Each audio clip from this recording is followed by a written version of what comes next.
Professor Craig Wright, I will quote you from your book, The Hidden Habits of Genius. And the quote goes like this: if you cannot create, you perform.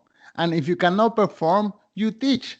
So you became a teacher at this little school called Yale University. Professor Craig, um, thank you for being here with us. I'm delighted to be here, Alan. My pleasure. So I would like to know a little bit about your past. I would like to speak about the book, The Hidden Habits of Genius, which just came in the market a few weeks ago. But maybe a little bit about you. What created this curiosity about geniuses? In retrospect, thinking over my life now, 6 or 7 decades, I think I have always been a curious person. I realized that even as a high school student, the first thing I did after high school was to start taking courses at the local university, even though those courses had nothing to do with what I was going to do in university. I went to a music conservatory, the Eastman School of Music, which is a very good conservatory. I was going to be the next concert pianist. I was going to be the next Van Cliburn, who in that day was very, very important for reasons we needn't go into. I went to that conservatory. I practiced extremely hard. I had every advantage, the best teachers. I had the best instruments. I had very long fingers. I could reach a tenth of a span with each hand at a time. I was lacking only one thing, and that was musical talent.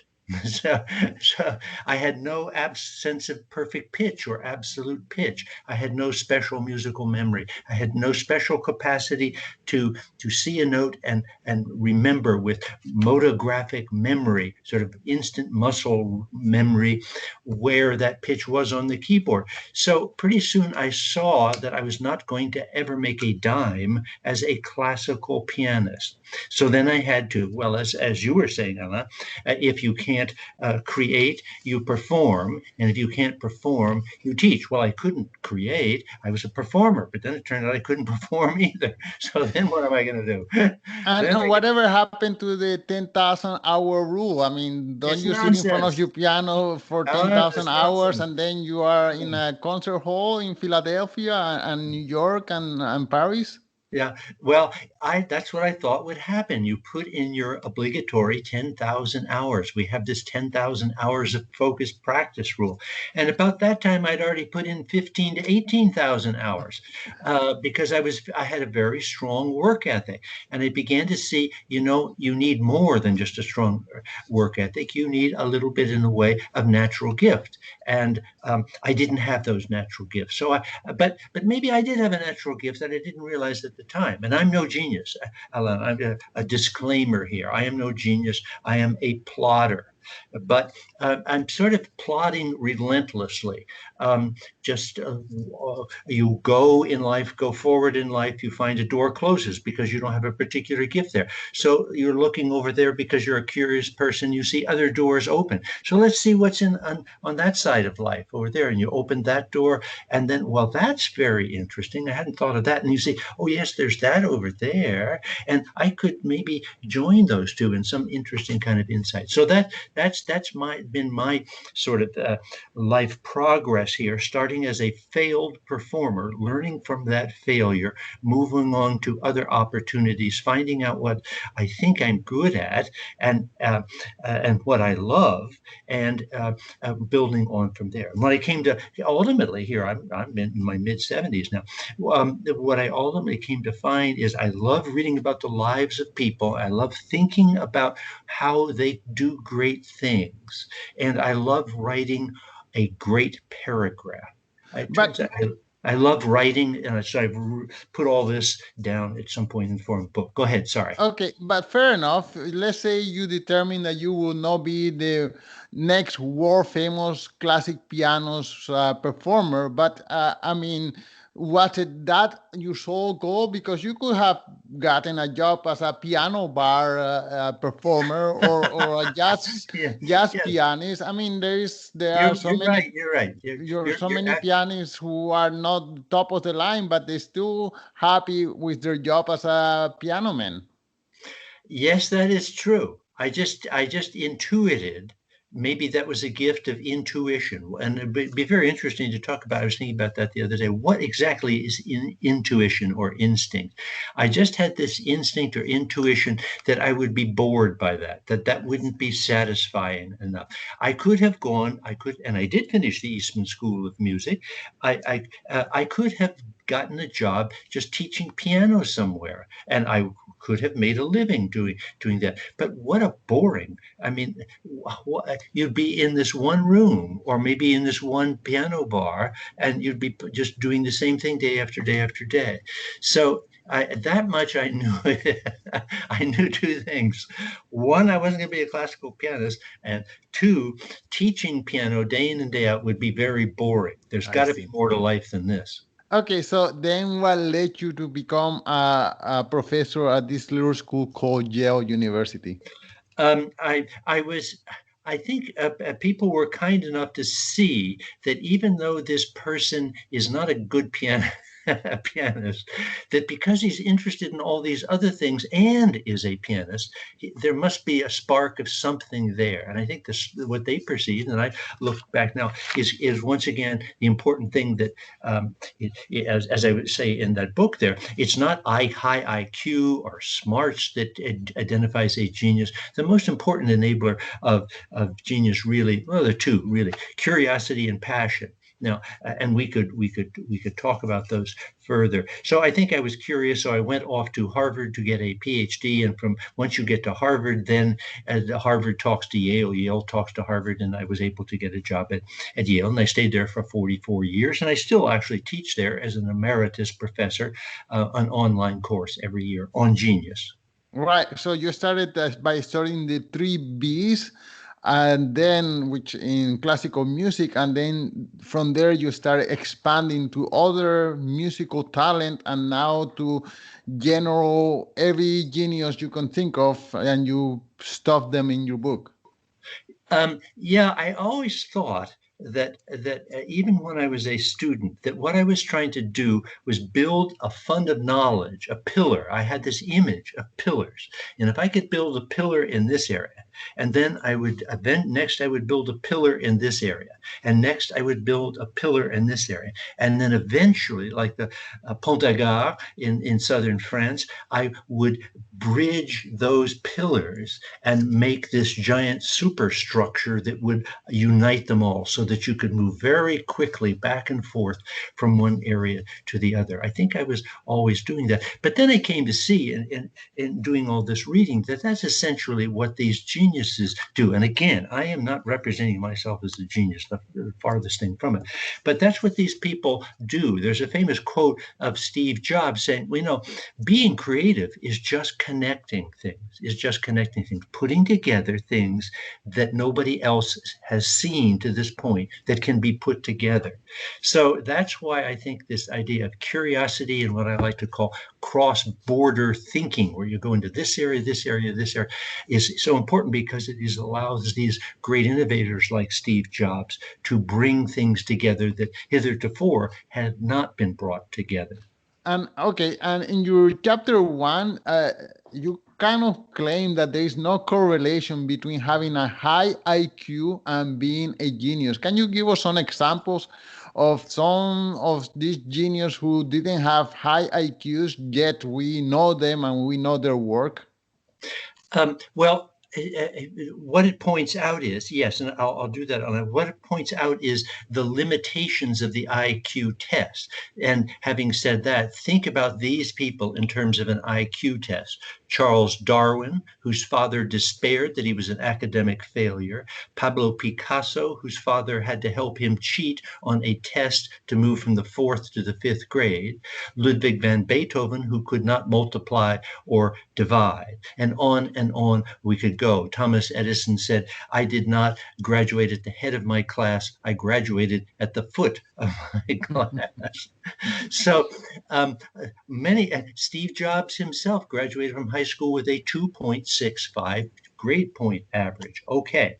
What it says is that the real game changers out there, people such as maybe Kanye West, maybe Elon Musk, maybe Bill Gates, who dropped out of school, Steve Jobs dropped out of school, Mark Zuckerberg, Facebook fame, dropped out of school. Maybe it's not these super high scores and graduating from these Tony schools such as Harvard or Yale that's important. Maybe there are other things out there that really drive and make it possible for people to change society in a significant way. Okay, and you are a professor at what is considered an Ivy League university, and there is others like Harvard and Stanford and what give. So if I put my kid, if I put I don't know $100,000 and put my kid in one of these universities, is that a guarantee that they will be somehow in the high, close to genius, or not? No, not at all. Probably means that their parents have a lot of money. Um, now that's used to be the case, or their parents came from a special social status, Right, and that used to be. It's changing a lot now, and these universities, such as Harvard or Yale, are much more interested in diversity, and that is it's a very interesting situation. Because, but what do you mean diversity? Are we going to take test scores as the marker by which we will admit people to, let's say, Harvard or Yale?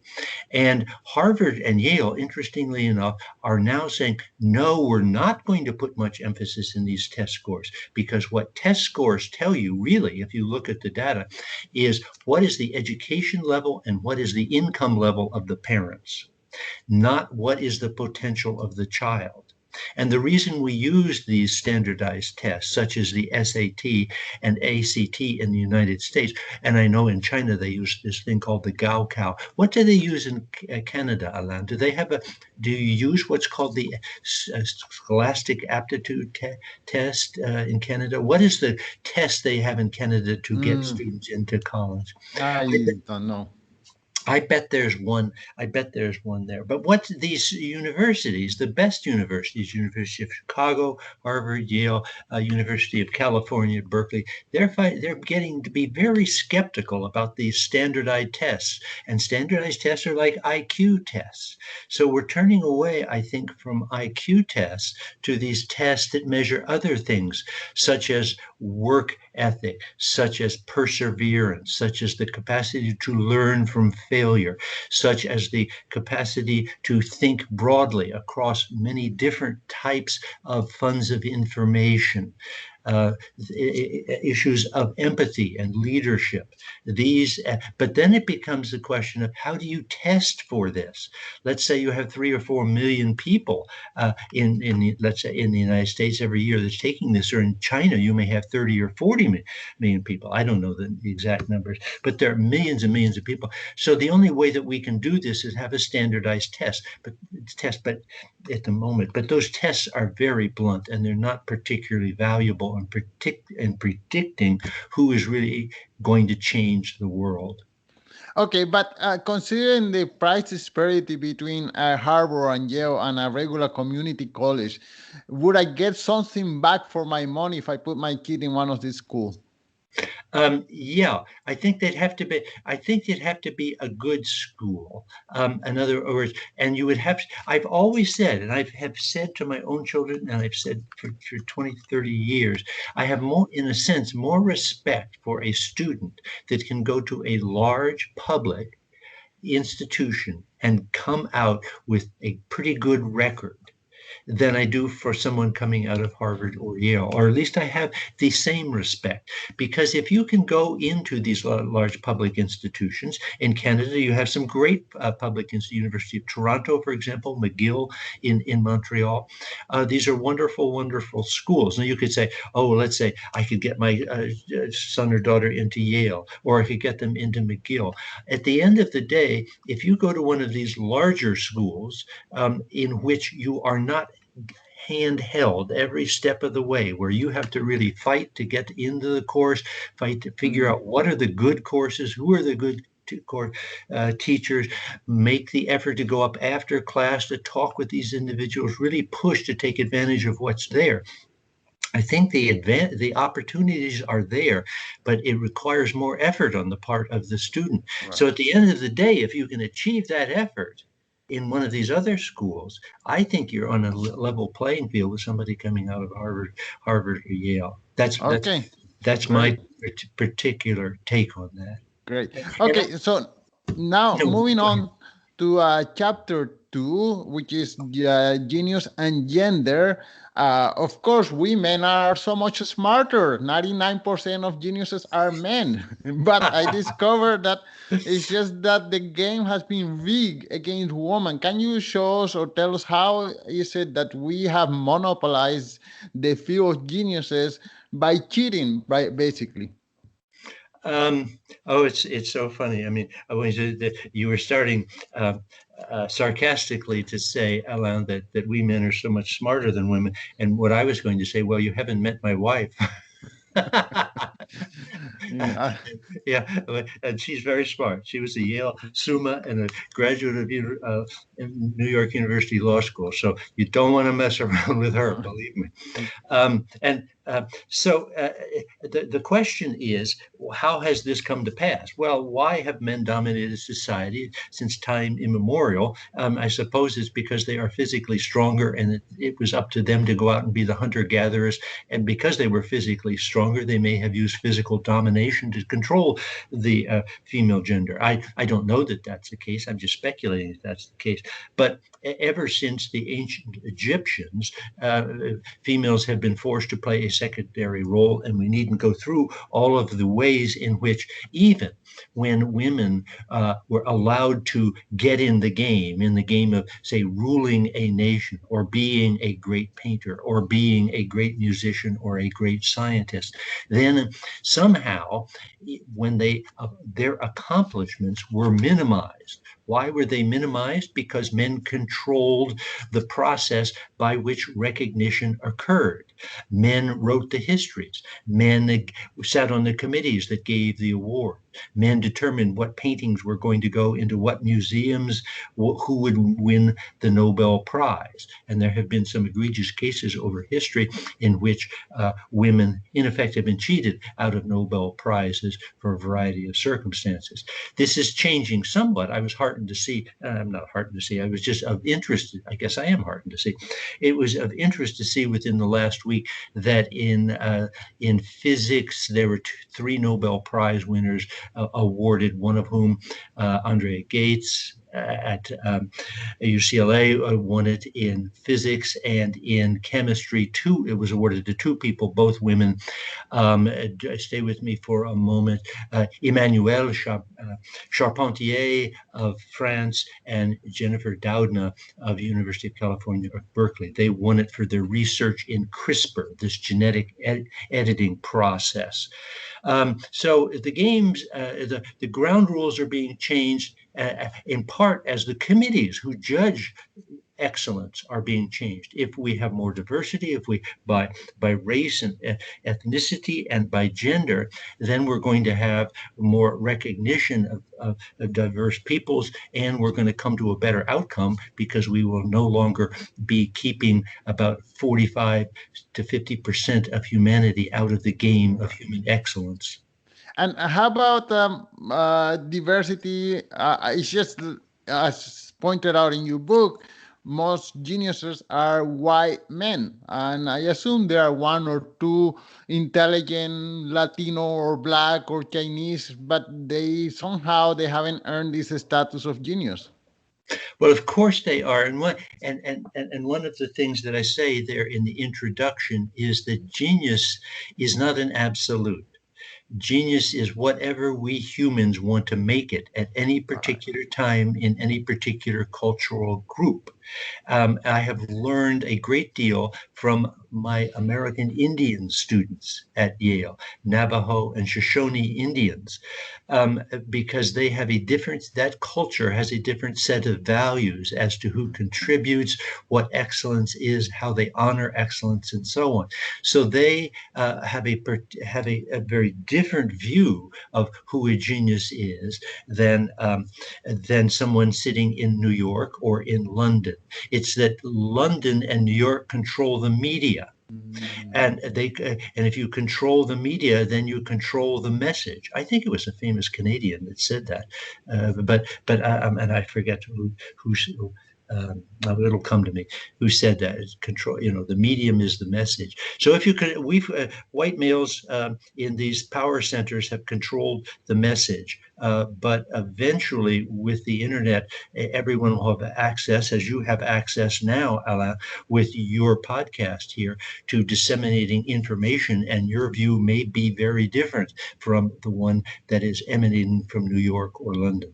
Okay, so I still have a chance to be considered a genius. There you go. You're still, there you go. Okay, so in your book you have 14 key traits of genius, and we just spoke about two of them. Can you just mention one or two more? Oh, what would be fun to mention? I could. Okay, I'm going to list a bunch here. Curiosity, vivid imagination, rebelliousness, cross-border thinking. We've talked about that. We've talked about curiosity too. Backward thinking, making yourself lucky, relaxation, and then concentration. So, which of those sounds of interest? I know time is limited, Alan. Which of those is of interest to you? Which would you like to talk about? Relaxation. Let's talk about relaxation. Okay, let's talk about relaxation. One thing that I've discovered is that if you want to be a genius, you would think, well, now I've got to concentrate and come up with the answer. That's in many ways the worst thing that you can do. I've just seen so many instances now, having studied approximately 100 of these geniuses, that their insights come to them not when they're concentrating, but when they are relaxing, when they are in a mode of thought completely different from what we would expect to be the case if you want to come up with a great solution. And by relaxation, I mean they go to sleep and they wake up in a particular way, and they do something when they wake up. They take a shower, they go for a walk, they go for a train ride, they go sailing, but they don't trim the sails. They just let the boat float wherever they want to. Um, and we could talk about walking, we could talk about sleeping, we could talk about the shower, any of those, Alain, that you, I that you I that you didn't hear you mention Netflix. What is? well, no, see, that doesn't count. Well, that's relaxing. That's relaxing. But see, the problem there is that you're thinking about the story. And that's not what we want. We want you to, Alan, you're going to have to try this tonight. We want you to say, let's say, go to sleep, and Right. you're dreaming, but you're not really focused on things. Things are strange things popping around in your mind, and you've been thinking all day about how to make your podcast better. How am I going to do this? And you've been studying this or that, and then you go to sleep and you discuss this course, and then maybe about 4 o'clock in the morning you suddenly wake up. That's it. I've got it. You Right. figured out how to deliver the podcast that is going to revolutionize the world. You go back to sleep. You wake up in the morning and you say, what was that? I had it all solved. I forgot it. God, I forgot. So here's the other thing. Go to sleep. Don't not watch. You have to get everything. You have to be not focusing on anything. You have to be defocused to the point of relaxation and being asleep. Then when you have that insight at 4 o'clock in the morning, you have to write it down. So I'm not kidding. This is what I do. I keep pen and paper next to the bed, and I keep pen and paper next to the shower.